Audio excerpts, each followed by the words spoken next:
Good morning, everyone, and welcome back to Good Morning KU Sports. I'm your host, Lexi, and we've got an exciting show for you today. First of all, it's hard to believe, but the semester is already flying by with summer break only a month away. With the workload getting heavier and finals creeping up, the only thing keeping me positive is this warm weather. With the highs in the 70s and 80s next week, I'm finally confident that the sun is here to stay. Even with our busy school schedules, there's still plenty happening in the world of sports to keep us distracted. We'll take a quick look ahead at the Masters tournament and recap the NCAA men's and women's finals. Summer will talk to us about new NIL updates that are shaking up college athletics. In addition, a few of our favorite KU players are entering the transfer portal, causing quite a stir. Brandon and Summer and Sophia will talk more about that soon. With that, let's switch gears and begin with the start of golf season. The Masters tournament is officially underway, with this year marking the tournament's 90th anniversary.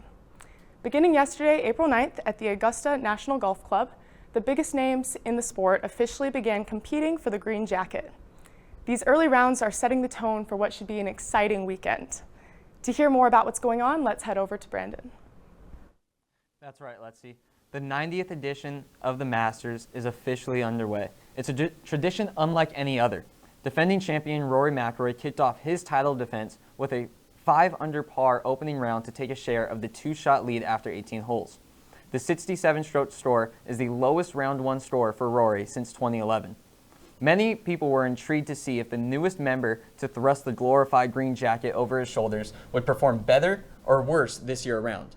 Thursday marked the first competitive round at Augusta National for McIlroy since he claimed his long-awaited career Grand Slam just a year ago. Here's what Rory had to say earlier this week. It's been a good 3 weeks at home, getting ready and, physically and mentally, and just trying to prepare for everything that this week is going to sort of throw at me. And, I know that I can do it now, so, that should make it a little easier for me to go out and play the golf that I want to play. If he is able to successfully defend his green jacket, McIlroy will become the first golfer to do so since Tiger Woods in 2002. As I mentioned, though, at the top of the segment, Rory isn't the only one with the lead. In only his 5th ever Masters start, Sam Burns was a clubhouse leader early Thursday morning. Burns displayed elite ball striking, hitting 11 of 14 fairways and 16 of 18 greens, en route to his opening 67, which is also the lowest score he has ever posted at Augusta National. Sam got out to a great start, going par eagle on his first 2 holes. After finishing the first 9 at 2 under par, he fired off a bogey-free second 9, 33, to complete his 5-under performance. The pre-tournament favorite Scottie Scheffler opened with a steady 2 under par 70 in his first round. Scheffler, who won the Masters in 2022 and 2024, eagled the second and birdied the third to start 3 under through 3. 7 straight pars followed until a bogey at the 11th ended that streak. Scottie finished his round with another 7 straight pars following the bogey. Some of the more surprising performances came from the second and third pre-tournament favorites, Jon Rahm and Bryson DeChambeau.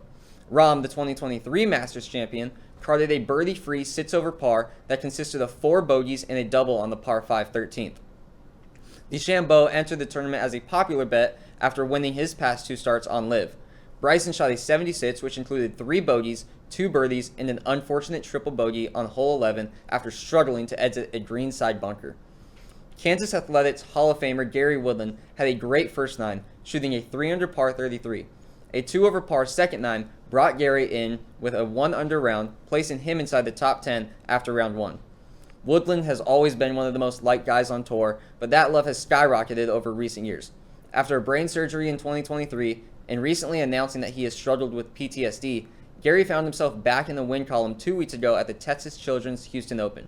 It was his first win in 6.5 years. The Masters continues today and will conclude on Sunday, April 12th. Now over the summer for some updates on NIL. Thank you, Brandon. And personally, I think Rory is going to leave Augusta with the iconic green jacket for this year's tournament. Pivoting to college sports, let's talk about some big NIL developments that have recently headlined. The NCAA is reportedly considering making some significant changes to their eligibility rules, which aligns with a recent executive order signed by President Trump coined the Save College Sports Order. Essentially, this order is aimed at reforming college athletics, specifically guarding NIL, eligibility, and transfer policies. Now, there are many elements that define this executive order, so I'm only going to go over a few of the major changes college sports would experience. The first major change the order proposes is the 5-for-5 rule, which limits college athletes to play 5 seasons within 5 years. This aims to limit the number of extremely long college careers, such as 6th and 7th year seniors. This would also limit redshirting. The next big change the order proposes restricts the amount of transfers a college athlete can make. Specifically, athletes would be granted a single transfer without having to make additional requirements such as sitting out or graduating. The goal of this element is to tame the chaos of the transfer portal, which has exploded in the last few years. If you want to hear more about some KU-specific transfer portal chaos, stick around for Sophia, Brenda, and I's segment coming up soon. Another focal point of the executive order calls for the preservation of funding for women's sports, athletics, and non-revenue sports. This comes from the concern that sports such as basketball and football are flooding the NIL market and actually hurting smaller programs. The final and possibly most important change that the order suggests is that NIL payments must be made in fair market value. This essentially means that these payments must be realistic based off player performance, revenue generation, and demand rather than arbitrary overpayments. You may be wondering why this executive order has been suggested. Well, you wouldn't be alone. Many people oppose the order for a couple of different reasons. Some say it would limit an athlete's earning power and potentially start conflict in court rulings. On the other hand, some supporters believe this rule would restore some structure into college sports and protect smaller sports and scholarships. All in all, this order has been proposed by President Trump because he argues that the current situation in college sports is financially unstable and unfair. However, this is not final law, and real structural change depends on congressional rulings. That's all I have for this week's NIL update. Stick with us through this short break, and we'll be right back with Lexi recapping the women's NCAA finals.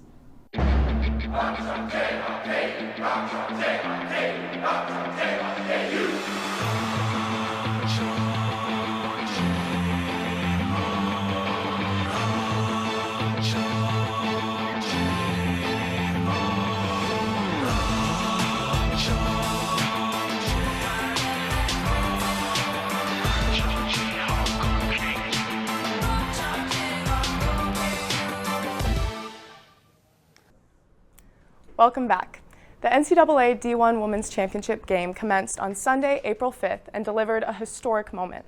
Unfortunately, it was not the close finish that some fans expected. UCLA dominated from start to finish, taking down South Carolina in a 79-51 victory to secure the program's first ever NCAA title. The Bruins came out strong early, building a double-digit lead in the first quarter, and it only went up from there. Controlling both ends of the floor, they held South Carolina to just 29% shooting. Leading the way was standout center Lauren Betts, who finished with 14 points and 11 rebounds, and was named Most Outstanding Player. Meanwhile, Gabriela Jaquez added a game-high 21 points in a dominant all-around performance. For UCLA, this win marks a major milestone, and not just with the championship title, but an astounding season record too. The Bruins finished 37-1, going on a 31-game winning streak that made it clear who the best team in the country was. For South Carolina, it's a tough ending after another strong season, falling just short of back-to-back titles.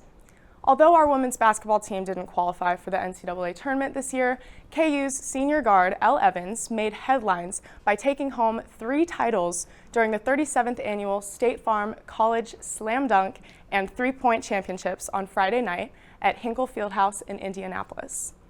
For the first round, Evans teamed up with shooters from Purdue and Portland State to win the team shootout, finishing with a time that blew past the competition. Then she went on to claim the Women's 3-Point Championship, showcasing the consistency and range that KU fans have seen all season from her. Finally, Evans capped off the night in a dramatic fashion in the Battle of Champions, where she faced the men's champion, CJ Gunn. She trailed in the first round against him, but cut it to 23-22 in the final moments. She drained her last shot to take the lead and the title. What an incredible way to close out her Kansas career. On behalf of all KU fans, we thank her for giving us a Jayhawk to win and celebrate. Now that's all I have for you. Let's head over to Brandon, Summer, and Sophia to hear about what's new in the transfer portal. Thank you. Lexi, Brandon, and I are back, and this time joined by Sophia, and today we are here to talk about the chaotic and sometimes overwhelming transfer portal. It was reported this Tuesday that 1,650 Division I players entered the transfer portal, which is about 42% of all Division I basketball players left with eligibility. Currently, Fresno State has 8 players in the portal, the highest confirmed number from a team so far this year, closely trailed by the Washington State and Syracuse with 7 players. With that being said, let's talk about how the transfer portal has affected Kansas basketball this year. Yeah, I mean, the biggest blow to the Jayhawks so far has to be the departure of both members of the front court, Bryson Tiller and Flory Badunga. Badunga started 34 of the 35 games that he played in during his sophomore season here at Kansas. He averaged 13 points per game and 9 rebounds per game. Where Flory really separated himself, though, was on the defensive side of the ball. He averaged over 2.5 blocks a game and was regarded as the best defender in the country by Coach Self. On April 2nd, Flory announced that he will be declaring for the NBA draft while maintaining his college eligibility and entering the transfer portal, instantly becoming the number 1 prospect. Tiller, on the other hand, announced his entry into the portal a couple of days later. During his freshman season at Kansas, Bryson averaged nearly 8 points and 6 rebounds per game. He started in 31 of the Jayhawks' 35 games on the season as well. Tiller's best performance in a Kansas uniform came on January 31st in a home win against BYU, where he scored 21 points and made 3 out of 5 shots from beyond the arc. Yeah, and Kansas redshirt sophomore guard Jamari became the 5th Jayhawk to enter the transfer portal this week. The 6'4" guard from Houston appeared in all 35 games this season, averaging 3.3 points per game and shooting nearly 35% from the three-point range. He recorded 8 games with 7 or more points and matched his career high of 10 points in wins over Davidson and the number 1 Arizona. Known as an energy spark off the bench, McDonald also brought defensive versatility and across all perimeter positions. But after announcing his decision on Tuesday, he did a little social media message, and it was thanking all the Kansas fans, saying that wearing the Jayhawk jersey was an honor and experience that he'll carry forever. And then we have guard Elmarco Jackson, who also entered the transfer portal after 3 seasons with the Jayhawks. The former McDonald's All-Star appeared in 68 career games with 18 starts, including the first 15 games of his freshman season before a knee injury forced him to redshirt for the 2024-25 season. But Jackson this season averaged 4.8 points in nearly 18 minutes per game while recording 49 assists and emerging as Kansas' top perimeter defender. He also scored in double figures 5 times and highlighted a career-high 19 points in a win over Kansas State, along with strong performances with Tennessee, UConn, and TCU during the Big 12 tournament.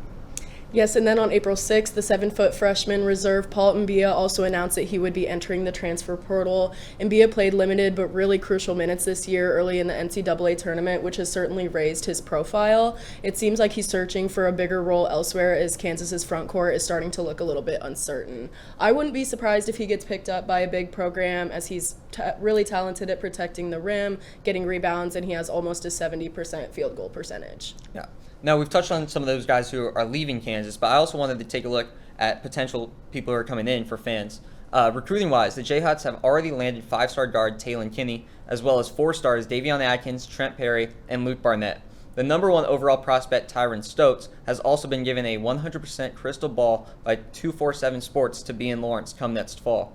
Lastly, it was recently reported that 2027 5-star forward Javon Bardwell is going to attempt to reclassify for 2026. If all of these things go in favor of the Jayhawks, it would make for 3 5-stars and 3 4-stars coming for next year, one of the greatest recruiting classes that Lawrence has ever seen. Some popular names out of the transfer portal have been UNC Asheville's Cameron Taylor, Tennessee's Amari Evans, and TCU's David Punch. Taylor is a 6'7", 170-pound guard and averaged 19 points per game during his sophomore season. Evans, a freshman transfer, only averaged 4.1 points a game, but made a major impact on the defensive end with his 6'5", 220-pound frame, and has great potential to be one of the best defenders in the country. Punch is a 6'7", 246-pound sophomore who scored 14 points a game, brought in 7 rebounds a night, and was a key part of the success of TCU this past season as well. With all of that being said, what are your guys' thoughts on what may happen in the portal during these upcoming weeks? I don't think that it's crazy to think that Flory may come back. It's really typical for a player to enter the transfer portal to kind of test the market and see what things are looking like. But we did see that last year. He entered the transfer portal and then did return back to Kansas. So I think that there's a good chance that that may happen again this year. I agree with that.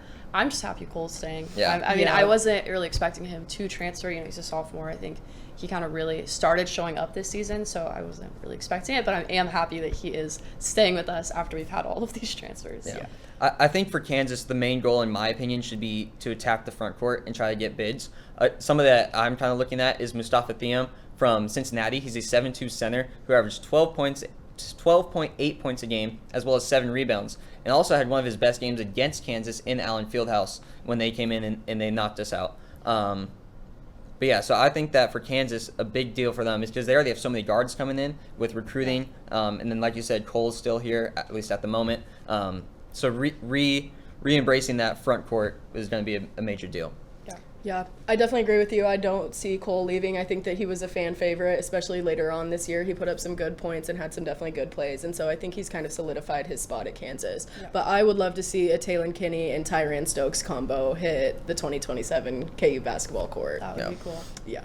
All right. So that's all we got for the transfer portal and stuff like that. We're going to throw it over to Emil, who is talking about the men's finals. Yeah, thanks, y'all. On Monday, the men's basketball season wrapped up with the national championship game that saw UConn taking on Michigan in a game that was close, competitive, and definitely not the best shooting night from either team. Michigan won 69-63 in a game that saw the Wolverines combine for 2 for 15 from 3 and an astonishing 13%. However, that didn't matter at all, as Michigan made 25 of its 28 attempts at the line while shooting 38% from the field. It was a valiant effort from UConn, but that atmosphere inside Lucas Oil Stadium definitely leaned towards Michigan's favor. UConn shot better, but they weren't much better from beyond the arc, going 9 for 33, despite shooting 27% from the deep. The Huskies made their presence felt at the rim, altering shots and limiting second chance looks. The Huskies cut the deficit to 4 with under 8 minutes to play. However, that was quickly erased by momentum-shifting dunk by Ade Mara that brought their bench to life and tightened the game down the stretch. The Huskies did manage to get within 4 with just 37 seconds remaining after a solo ball three-pointer, making it 67-63, with after Roddy Gay Jr. for Michigan missing 2 free throws, giving UConn some hope, but Alex Caraban couldn't hit the three-pointer that they needed that would have cut the deficit to 1. Caraban, however, did lead the Huskies with 17 points and was one of 3 UConn players with 3 three-pointers. However, the team just combined for 11 from 48 from deep, including Michigan's 2 for 15. Michigan wins 69-63 and takes home the NCAA National Championship trophy back to Ann Arbor for the first time since 98-99.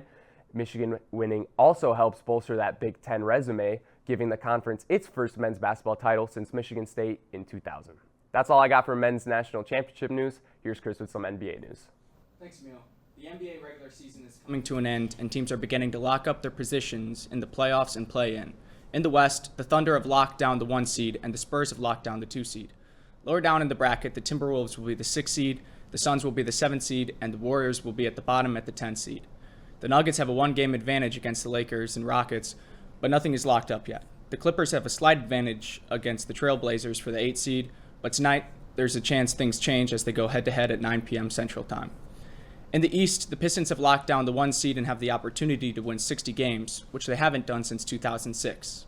The 3-seeded Knicks took down the Boston Celtics last night in a close game at Madison Square Garden, with Josh Hart coming up with 2 huge threes late game to keep their chances at the 2 seed alive.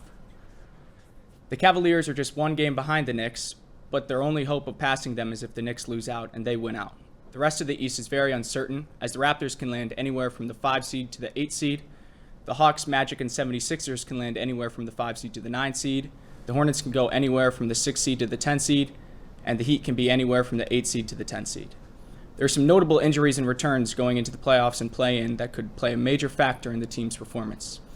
The former Jayhawk, Joel Embiid, is out with appendicitis and may not return for the 76ers this season, making their contested bracket even tougher. Speaking of Jayhawks, make sure to tune in to the next segment where Emil will be talking about the Jayhawks Sports Review. Back to the NBA, Stephen Curry has returned for the Warriors and is looking to catch fire and get his team out of the play-in and into the playoffs. 2 of the Lakers stars, Luka Doncic and Austin Reeves, are out. Reeves is out for the year, and Luka is potentially also out for the remainder of the season as well, which leaves 41-year-old LeBron James to lead his team through the playoffs. Does he have one more in him? We'll see very shortly. That's all I have for the news on the NBA. Make sure to stay tuned after the break for Emil's talk on the GMKUSports. From adversity, we rose. We made history and became pioneers, voyagers, champions, Jayhawks. And when our chant rises, haunting and hallowed, Jayhawks are telling the world what's near. Victory. Welcome back. This week was a relatively calm one. That is, if you don't watch Kansas baseball. But first, some news outside of baseball. The Kansas softball team completed their series against ranked Arizona State, taking 2 out of 3 games at Arocha Ballpark. The series win helps bolster KU's resume, who currently stand at 27-11 overall, with an 8-4 conference record that puts them firmly at 3rd in the Big 12, just behind Arizona and Texas Tech, thanks in part to Ella Boyer, who claimed her 3rd Big 12 Freshman of the Week this season. Kansas begins their next series against Baylor today at 2 p.m. at Arocha Ballpark, who are currently 6th in the Big 12. Our Jayhawks are currently on a 3-game win streak, so make sure to go out there and cheer them on. Speaking of hot, let's talk about Kansas baseball. Our Jayhawks are currently on a 7-game win streak, and not just that, they're beating ranked teams. On Tuesday, Kansas went up to Lincoln, Nebraska, where they took on 19th ranked Nebraska and showed the people in Lincoln what these Omahawks are all about. A 5-3 win against the Cornhuskers that included Nebraska head coach Will Bolt getting ejected in the 9th inning. Some Nebraska fans complained about the rowdiness of our dugout, and frankly, what I have to say about it is that they aren't being loud and rowdy enough. Kansas baseball begins their series against 12th ranked UCF tonight at 6 p.m., and we're going to need to get rowdy. UCF currently stands atop the Big 12 standings, while Kansas currently ranks 2nd. A series win against UCF could definitely see the Jayhawks atop the Big 12 by Sunday. And with that, I wouldn't be surprised if they enter next weekend ranked. I'm ready to watch these Omahawks in Omaha this summer. How about you? Outside of baseball, we saw numerous Jayhawks receive awards this past week, with junior Shilai Yai took Big 12 Diver of the Year for the 2nd year in a row, and Coach Alan Fang took Big 12 Women's Diving Coach of the Year.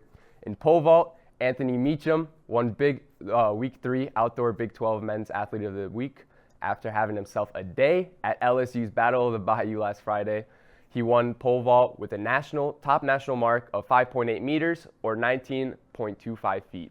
The clearance, which was a personal best, makes 3 straight meets with a personal best for Meacham, spanning into the end of this year's indoor season, where he placed 6th nationally and earned All-America honors. That's all for all the Jayhawk sports news I got for you guys this week. I'll send it over to Lexi. Thanks, Emil. And thank you for watching today's episode of Good Morning KU Sports. If you were interested in any of our topics today, make sure you stick around for Playmakers at 12. Zach will go more in depth on the KU basketball transfer portal, and Emma will talk more about the Masters. Have an amazing weekend, and as always, rock chalk.